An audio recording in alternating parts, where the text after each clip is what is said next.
This one is going to be a bit of a quick one just because there's honestly not that much to say. It's not that dense a movie. It can't be that dense a review, so let's just get into it.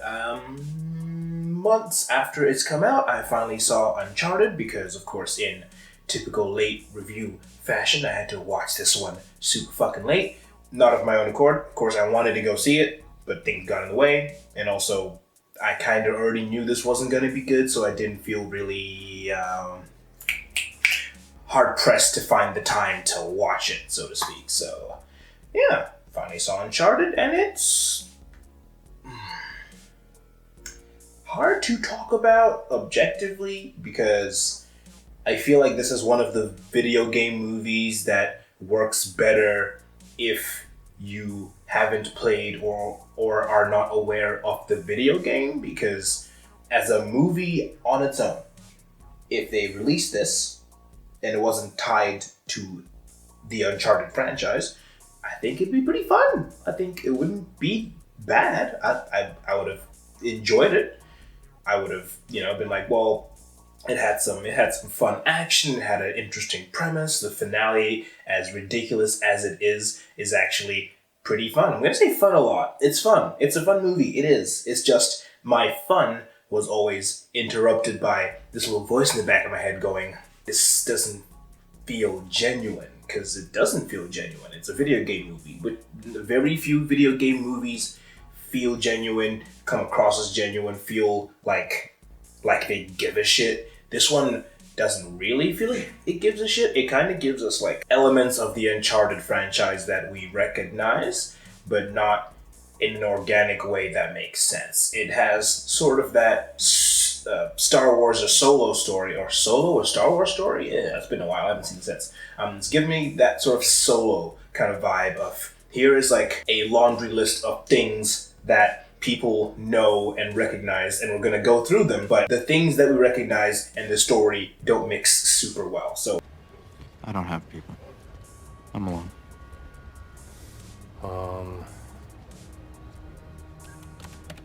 Solo. Things kind of like, the whole obsession with him being related to Francis Drake, the whole thing with his brother, Sully's whole character. I think the best way to talk about this movie is to pretty much just talk about the actors and their relationship to the characters in terms of, I guess, their performance and what happens in the story as a whole, because that's what weirdly lets it down, the fact that it's Uncharted. If it was just Tom Holland and Mark Wahlberg doing some sort of knockoff Tomb Raider shit where they go to find this like long lost treasure, I think that would be okay. That isn't the problem. I have no problem with Tom Holland. I know the whole Spider-Man cloud is always going to be over his career, and no matter what he does, he's always going to be compared to Spider-Man, and all we're going to see is, hey look, it's Spider-Man doing stuff. And Mark Wahlberg is Mark Wahlberg. I'm not gonna talk about the Mark Wahlberg-ness of it all. That's a whole other thing, but... Hey dog, how's it going? I like your fur, that looks really great.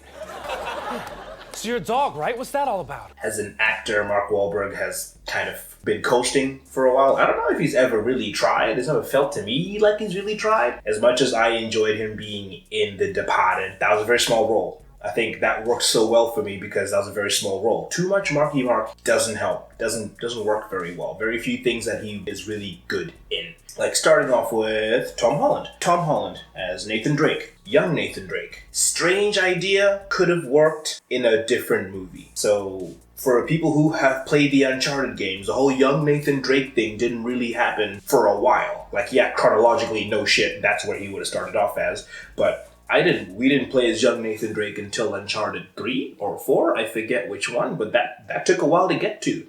And by the time we got to that, we were so used to who Nathan Drake was that seeing him young was a really big switch. But the fact that we're starting from him being young is weird. It's that whole Hollywood prequel thing where we have to see the young version of the iconic character, where really we don't need to see young versions of anyone unless it serves the story and it's done interestingly. This one's not. This is just starting off at a point, and he apparently already knows martial arts. He's good at pretty much everything. It's not like in the games where when he was young, he was a rookie. He wasn't good at shit.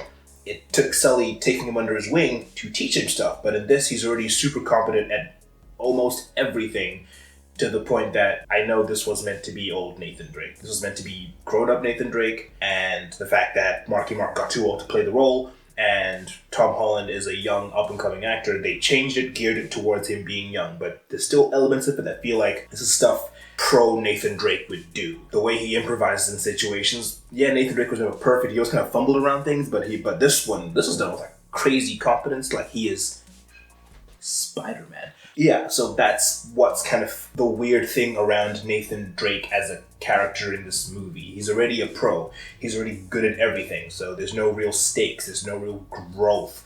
Like, he has really good emotional growth in terms of figuring out that Sully fucked over his brother, doesn't really trust him, but that's, more of a side thing. It's not that important to the overall plot, so ultimately it doesn't really matter.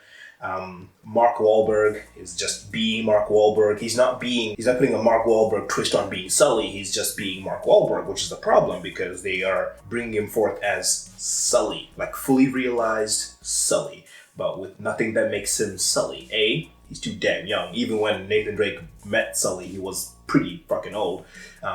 No mustache. I know this is all cosmetic stuff, but it matters. For a video game to movie adaptation, to some extent, the way the character looks matters. Because in the video game, he was designed a certain way for a purpose. Whereas in this, he's just Mark Wahlberg. He's just some dude. He is basically what Nathan Drake will turn into. And he's trying to steer Nathan away from being a bit too reckless and fucking up his chances of actually getting to this age in the first place. That's Sully's whole thing. Sully and Nate are more or less the same person, but one is much later in their career and has made more mistakes, and the other one is earlier into their career but has still made a bunch of mistakes, but older Sully doesn't want Nate to kind of fuck everything up. That's why I keep saying if this wasn't Uncharted, this would have been fine, because now all of it is weighing it down. I'd like to know how someone who has not played the games or knows anything about the games feels about this, because I feel like maybe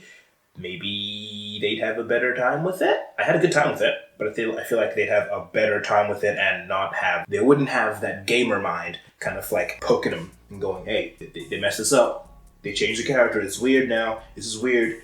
We don't like change. If this wasn't tied to Uncharted, this would have been great. This would have been not great.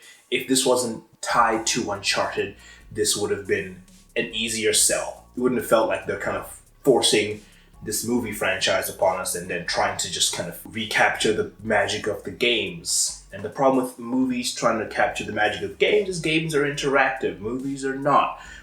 Me being Nathan Drake climbing that train at the beginning of Uncharted 2 was an iconic moment because it was me doing it. It wasn't because I was just watching a dude do it. I'm not saying movies can't make scenes like that really cool, but this was just green screen Tom Holland being thrown around and turning into CGI Tom Holland, falling through the air and then landing, and he's back to being green screen Tom Holland again. And the magic isn't there. The characters are kind of mishmashed together in a way that it just kind of, once again, feels like if it was a different movie, it wouldn't matter. But the fact that Chloe is in this movie the way that Chloe is, it's weird. It doesn't feel like Chloe. Antonio Banderas was a great villain for as long as he was there. He got fucking his throat slit super fucking fast, and then he's gone. Kind of sucks, because if you're trying to emulate Uncharted, one of the best parts of Uncharted is the villains. And the villains stick around for a while because they're always plotting and chasing Nate, getting the one up on him, and then Nate kind of flips the table, and then he's ahead, and then things happen, but they never had that chance. Like, I think Antonio and Tom had like one interaction, and then never again, and then Antonio dies, and then someone else takes over as a villain. It's gonna take a little longer than I thought, kid.